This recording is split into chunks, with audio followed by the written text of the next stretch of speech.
All right, let's go to the sawmill.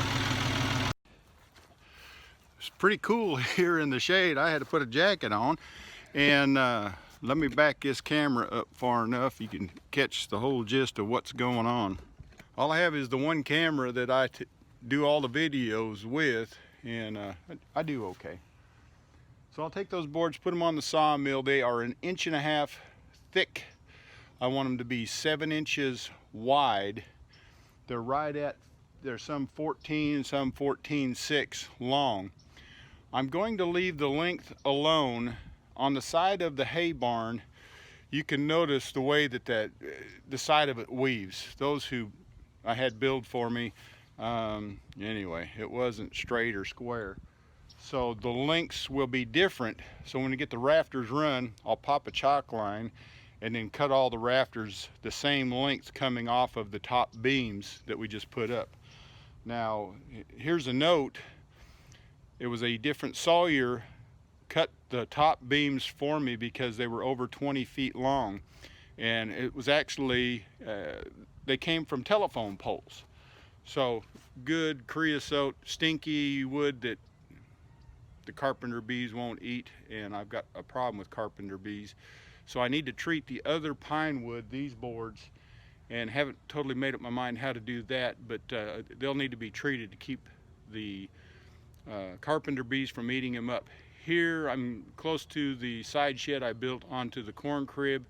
I use poplar and cedar, and the carpenter bees are eating both of those types of woods, as well as in previous videos you saw at the hay barn, the poplar cedars being ate up by the carpenter bees as well. There is a spray-on treatment. I forget the name of the chemical, the product, but I think I'll put it in a pump-up type sprayer and just spray all the wood down to keep the insects from eating up all the boards. They are even eating the treated lumber that you can get at the big box stores. The carpenter bees over time will eat that up as well, and so that's become a problem.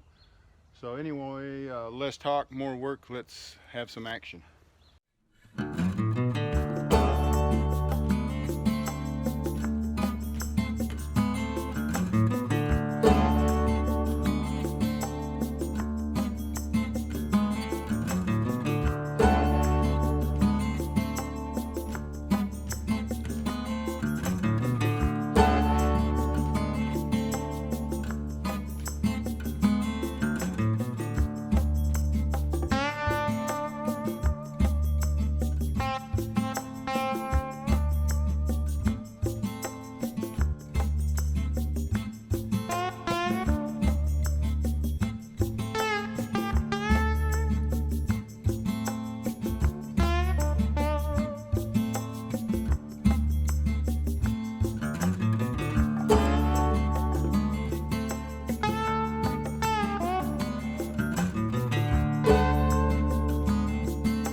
Have 32. I need 3 more of these 14-foot long, 1.5 inches by 7, and I have them over by the Solar Kiln. I'll get those done. That'll be a wrap on the rafter boards for the sawmill side shed. But just want to say thank you, thanks for watching, and stay tuned for what's happening next here on the farm.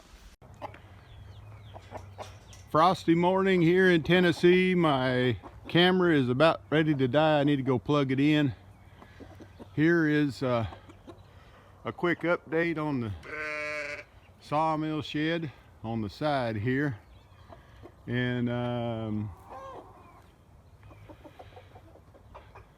cutting my rafter angles off of the boards that were stacked inside of the solar kiln, and did a good job drying them. Just really pleased with that.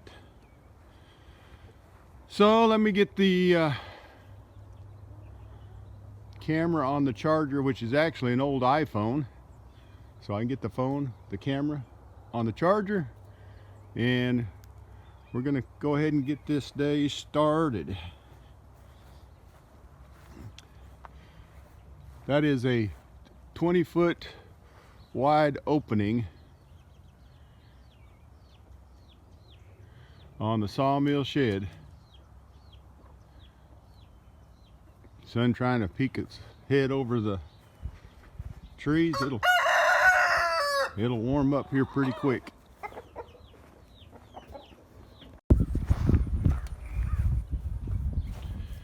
All right, here's an update. We got all the rafter boards up. Had Vicky and Anna helping. We got the ends cut off.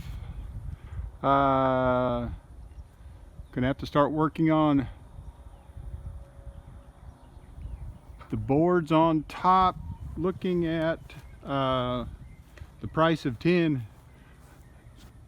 it's going to be expensive. I think $700-800. But I'll give you an update on the length. What the span is 20, 40, 43 feet across. Well, it's early morning back here on the side shed build, and that last video I was pretty tired. A lot of wind, a lot of sun yesterday, and I forgot what you call furring strips that I had milled on the sawmill earlier, and they're 14 foot long. Putting them on the rafters here, they are I finished milling those up right before I did that last video, and they're on the, I'm looking at them on my tractor forks, and now it's time to get the nail gun out, start measuring and getting these boards nailed to the roof like I said in the last video, and then I'll take my measurements for 10 and get that ordered. Let's turn the camera around, and these are the boards I milled out. When this whole project started, I was going to go with some 7-inch posts, and then I decided to go to 8-inch. So I had milled up 3 of the out of these 14-foot pine logs, and then there's one left. That's a 7-inch 14-foot post, 7 by 7, 14. And I took and milled 2 of those down to make the furring strips for the top of the sawmill side shed. So we will get started on that and see how much we can get accomplished and getting that all done before it looks like it's going to try to rain. So anyway, thanks for following along, and maybe together we can learn something today.